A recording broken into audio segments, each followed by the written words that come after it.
All right, Vancouver, welcome your next comedian tonight with thunderous applause. It's Paul Myrehaug!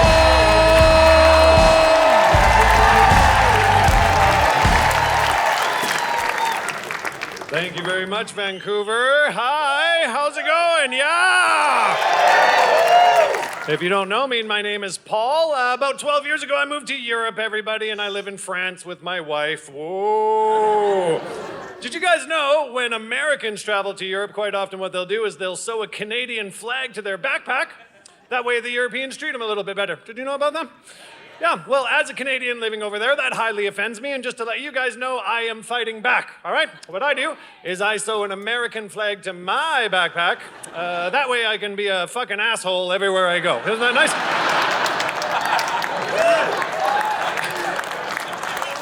Every Canadian in here, you have to try it. You have no idea how good it is to be an American for 2 weeks.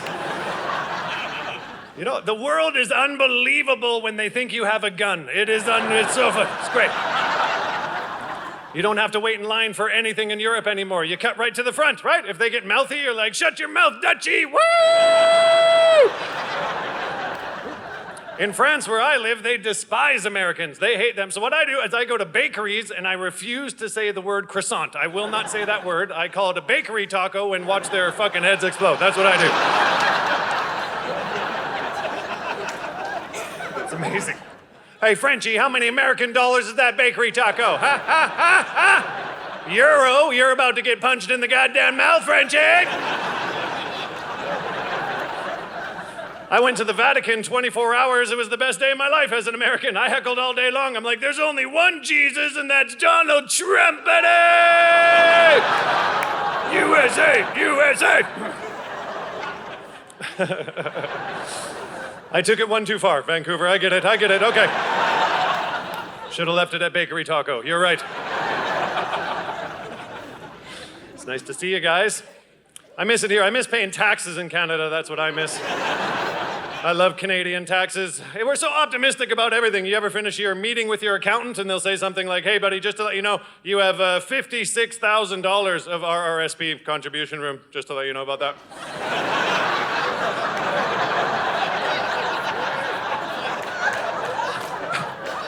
So it sounds like you guys are like me. You're like, what does that mean? What are those words?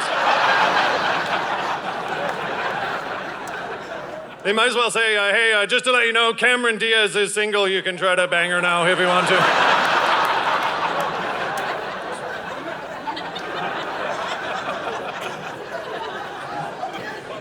Just go to Los Angeles and find her. I'm sure it'll be good. It's unattainable is what I'm saying, young lady.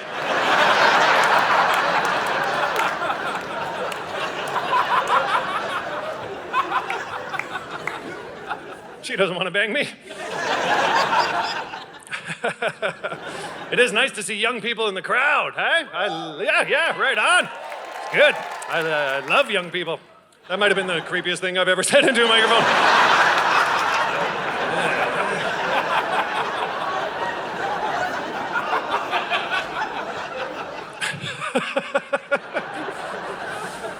I do like young people. I'm supposed to be good at social media, like you young people. For my career, I'm terrible at social media. The thing that pisses me off the most right now are these young people. They quit their jobs, they sell all their possessions, and they go live in a van. Do you guys know those people, the van people? Yeah, I don't like van people. I hate van people, okay? Because in my generation, that was not something you strive for, okay? That wasn't a life goal. That's what happened to your creepy uncle when he lost the court case. That is a van person, okay?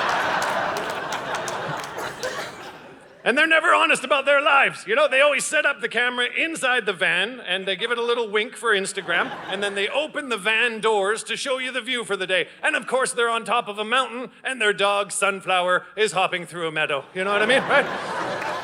Then they'll say something stupid to the camera like, whoa, that view just fucking hits different.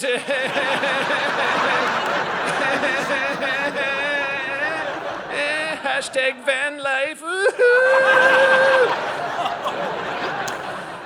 And it's bullshit. Maybe that's one day a year they're doing that. I just wish they were honest, where they open up those van doors and they're in a Walmart parking lot. That's exactly where they are. That's where they live. They're like, that's the bucket I shit in. That's my shit bucket. And that's Gary the Greeter. What's up, Gary? Currently, I'm banging Gary for free Doritos. That's what I'm up to. Gary just fucks different.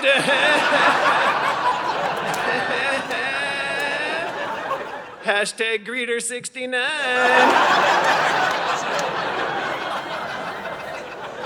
That's not a popular hashtag, is it, young lady? You don't see that on TikTok. What a great crowd. Oh, yeah. Whew. I wish I was an Asian, you know? You guys ever wish that? Is there any Asians in here? Let's hear you Asians! Yeah, all right. I love you Asians. You guys are great. I want to change teams. I want to be an Asian. Even when you die, some of your cultures, it sounds amazing. You get spiritual enlightenment. Doesn't that sound nice? Did you catch my last name when I came up here? It's Myrehaug. It's Norwegian. It's actually pronounced Myrehaug is my name. Okay. In Norway, my last name literally translates into wet Viking burial ground. That's what my last name means, okay? If we're going by lineage, guess where I get to go when I die? Valhalla. That's where I'm headed. All right? If you don't know Valhalla, it's full of Vikings, and you wake up every day, and you fight to the death. That's what you do, okay? And if you die, don't worry about it. You wake up the next day and fight to the death again, all right? That's really fun if you're a Viking, but I am from fucking Edmonton, you know? I don't know how to do that. If there's not cocaine and Jack Daniels up there, I'm screwed. I don't know how to fight.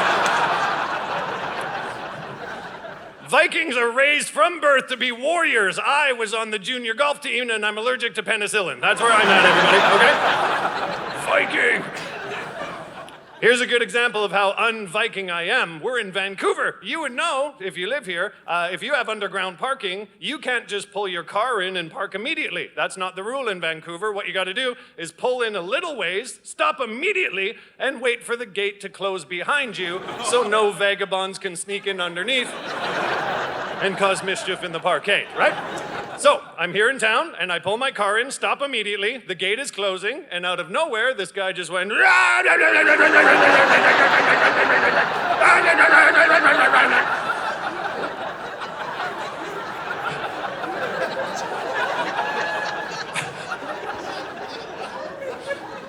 and the gate closed, and now I'm basically locked in meth head Valhalla, is where I am, okay?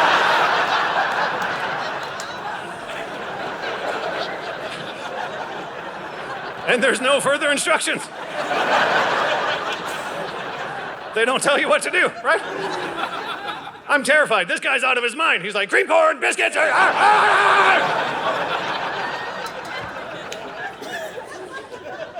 had to give myself a pep talk in the mirror of my car. I was like, what are you worried about? You can kick this guy out of here. You're a Viking. You're a goddamn Viking. Be a Viking. You know?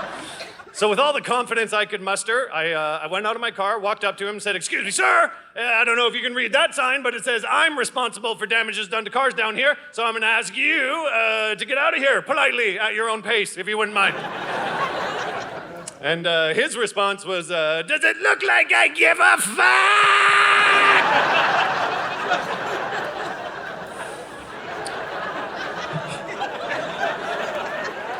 And I said, no. So I spent the next 40 minutes of my life helping him sort out the recycling. That's what I did, everybody. That's what I did. Viking! He had a BMX bike with cardboard boxes attached to it. We filled up the boxes with beer cans, and I opened up the gate and sent him off down the lane. Like meth head Santa, down he went the lane. He was on methadone, on fentanyl, he said. And he...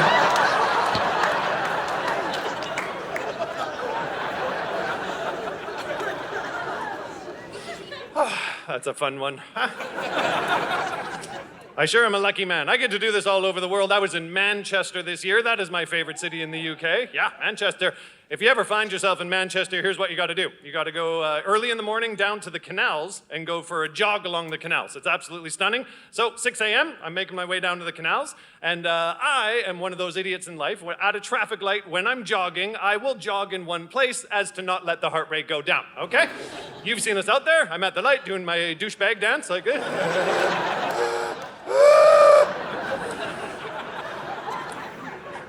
And I'm just gonna tell you exactly what happened, word for word. This is what happened, all right? A sex worker approached me from this angle, okay? 6 in the morning, and she started yelling at me. She was like, oi, oi, oi! And I was terrified and took out my earbud and was like, hello, madam. And she caught my accent. She was like, oh, American, American. And I was like, oh, that's funny. I sound like an American, but I'm actually Canadian, just a little further north. And her response was, Canadian? Ugh, small dick.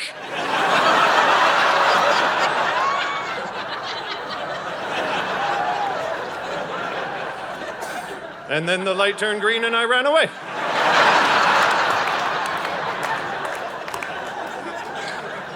That's exactly what happened. Now, I thought that was going to be the end of that transaction in my life, okay? I thought it was over, but you have to understand, I had a long run ahead of me. I was out there for an hour, and I found myself not being able to forget what had just transpired, all right? Over and over in my head. It really got to my soul. I was like, small dick. Yeah, I think I'm fine. I have a medium man dick. I have a man dick. And where does it matter where you're born about your dick size? That makes no sense at all. You know? Okay, I'm Canadian. It's cold. It sneaks in there every once in a while. I understand that. I get it. Yeah. I get the February turtle every now and then. Okay. But what the hell does she know about my dick? And I think that's what bothered me. If you think about it, she knows quite a lot about dicks, doesn't she, everybody? Right? She's a sex worker. She's basically a cock sommelier, isn't she? You know what I mean? She's had dicks from around the world, you know? Oh, this is an earthy Canadian blend. This one is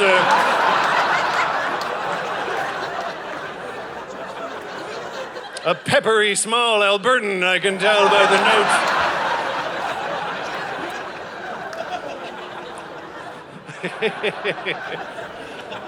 Anyway, there's no ending to that one. I just want the Canadian men in here to be self-conscious about their dicks for the rest of your lives. Whoa, that was a spicy one, wasn't it? I just told that joke in front of my mother! Yeah! I love you, Mom and Dad.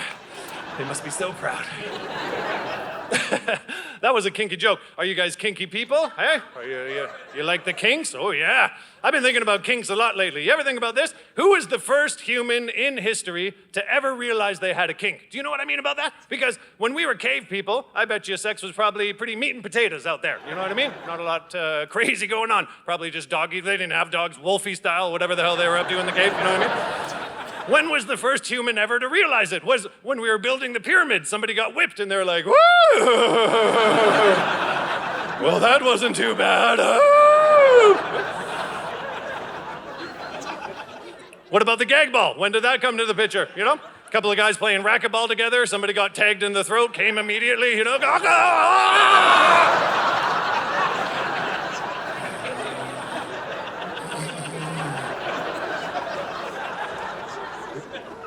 You guys ever think about that?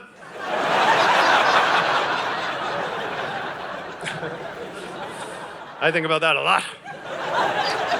In fact, in researching this joke, what I did is I decided to go on the internet and find the craziest kink I could on the internet, which I don't suggest. Don't do that. Don't go home. I had to talk to the police. But I think I found it. There's a kink out there, and it's called figging, everybody. And if you're a figger, what you like is a slice of ginger inserted into your asshole. That's what you like, everybody. Yeah, I'm just as shocked as you. When did we come up? What? That is a sushi party that went way off the rails. You know what I mean? That is a palate cleanser if I've ever heard of one. Well, I'm excited. Looks like in a couple of years we're going to call an election in this country. I think I'm old enough. I'm going to move home and throw my hat in the ring. I'm going to be prime minister of this goddamn joint. And thank you very much. I appreciate it.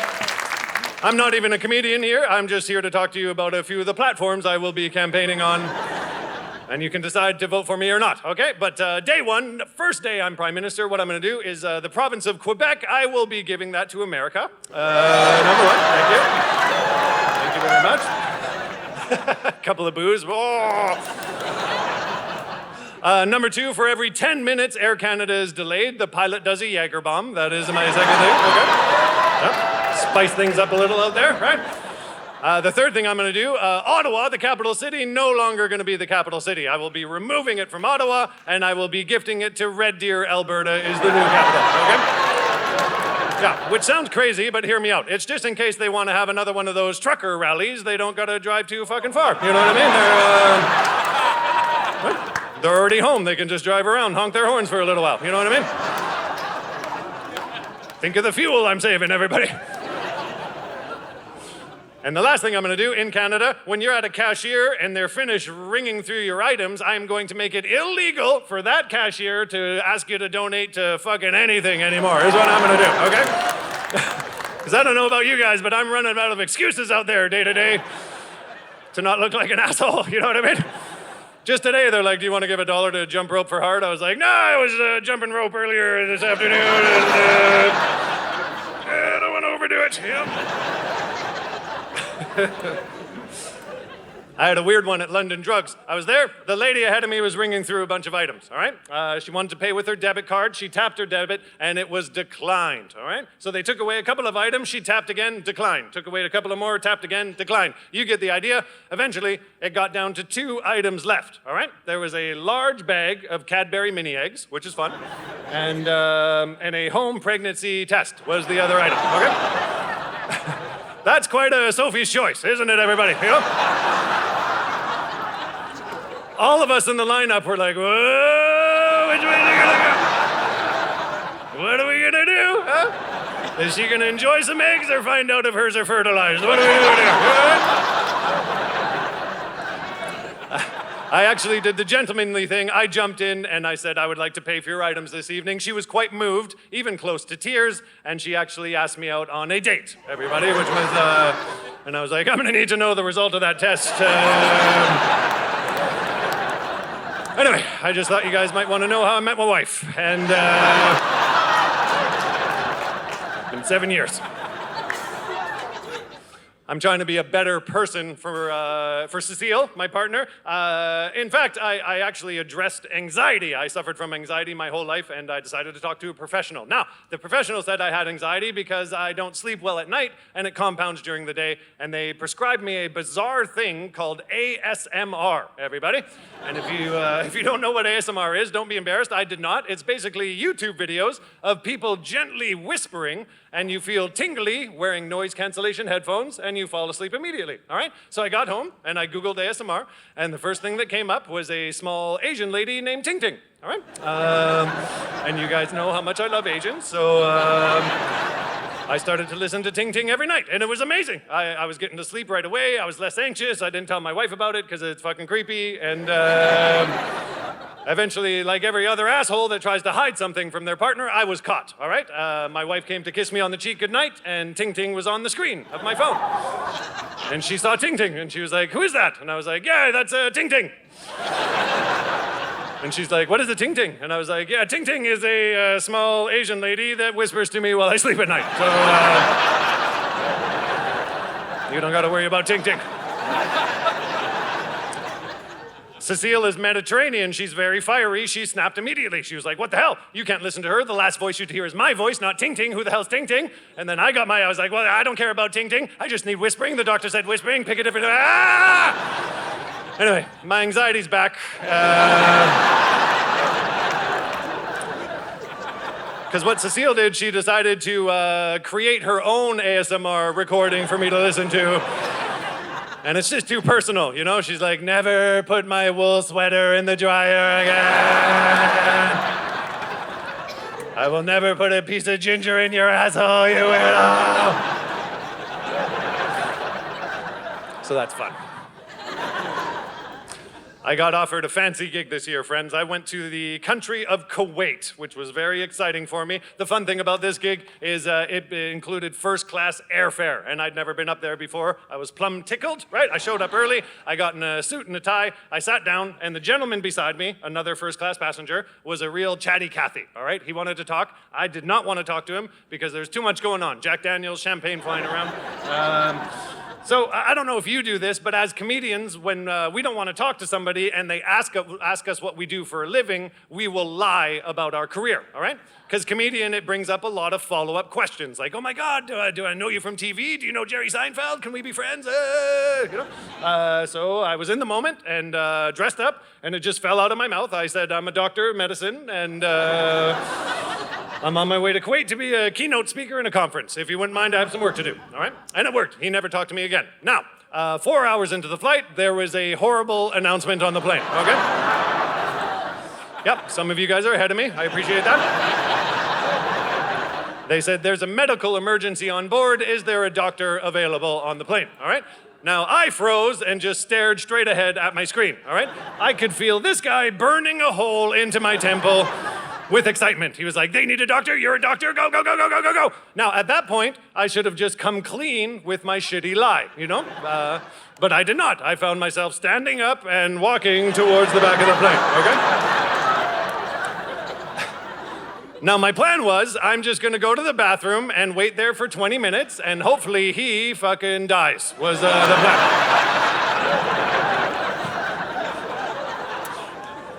But you guys have to understand, as I was walking back to the plane, I could see the faces of the passengers looking up at me. It was amazing. They had wonderment in their eyes, you know? They were like, oh, here comes the doctor from first class, dressed up in a suit to save the day. And my shoulders grew higher, and my confidence grew, and I don't know how to explain this, but within that walk, I fucking became a doctor. I was a doctor, okay?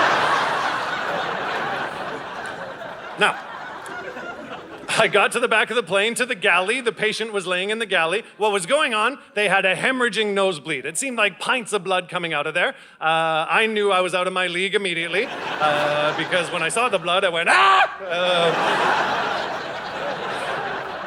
But I've always seen on TV that the doctor gets very close to the patient, right? So I knelt down, and I just had to have an honest moment with him. I was like, listen, pal, we're in a bit of a pickle, you and I. I'm not a doctor, I'm a comedian caught in a shitty lie. And his response was, oh, do you know Jerry Seinfeld? It was amazing. We shared a good laugh. I thought it was over. Now, when the flight lands, you know the pilot always comes out of the cockpit to receive congratulations, right? So I'm walking towards him. We make eye contact. He is glaring daggers through me. And when I got to him, he pulled me aside like I was going to the principal's office, all right?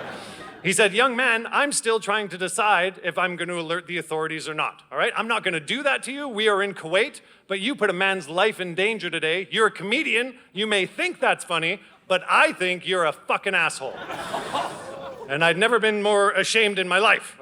Joke went too far, finally, and I didn't know what to do. I was staring at my shoes, and then I remembered. I pointed to the American flag on my backpack. Like, fucking lick my ass, flyboy! Oh, Vancouver, I love you guys. You're so much fun. Thank you very much for supporting us.